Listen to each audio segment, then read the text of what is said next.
ادب مصطفیٰ یہ محمد کی محبت صلی اللہ علیہ وسلم، محمد کی محبت دین حق کی شرط اول ہے، اسی میں ہو اگر خامی تو سب کچھ نامکمل ہے، اسی میں۔ اور وہ میں نے حدیث پڑھی تھی بیچ میں، درس حدیث جب ہوا تھا، لا یؤمن احدکم حتی اکون احب الیہ من والدہ وولدہ والناس اجمعین، کہ تم میں سے کوئی اس وقت تک مومن نہیں ہو سکتا جب تک میری محبت سب سے بڑھ کر نہ ہو۔ تو حضور صلی اللہ علیہ وسلم کی محبت اور ادب، یہ یاد رکھیے گا، یہ دو چیزیں ہیں ایمان کو سنبھالنے کے لیے اور ایمان کے حصول کے لیے۔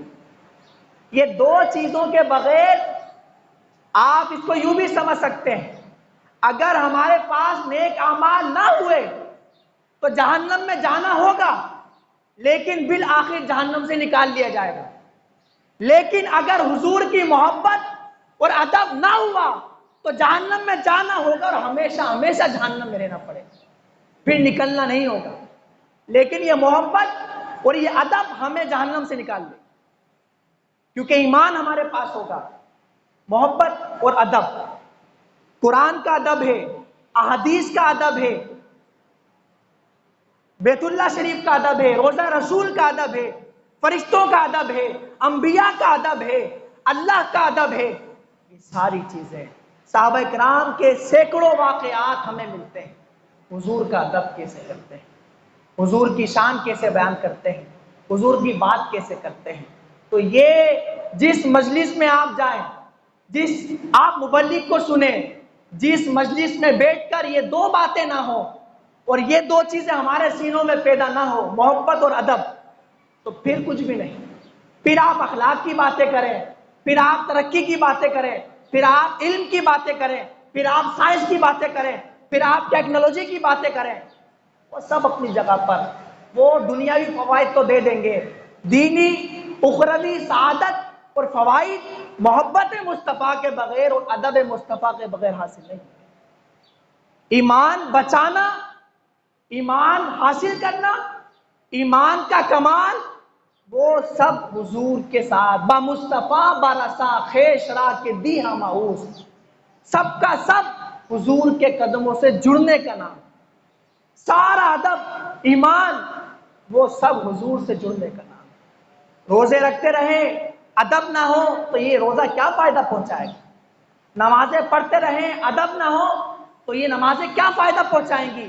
یہ فائدہ جب پہنچائیں گی جب ادب مصطفیٰ ہوگا، ادب اور محبت مصطفیٰ جب ہمارے سینوں میں ہوگی تو پھر یہ ادب ہمارے کام آئے گا۔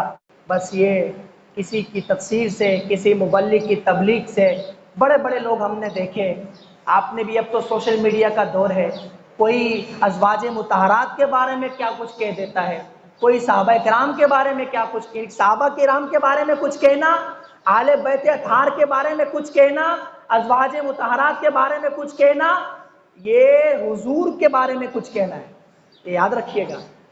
کیونکہ صحابہ کی، اہل بیت کی، ازواج مطہرات کی محبت حضور کی وجہ سے ہے اور ان کا بغض بھی حضور کی وجہ سے ہے۔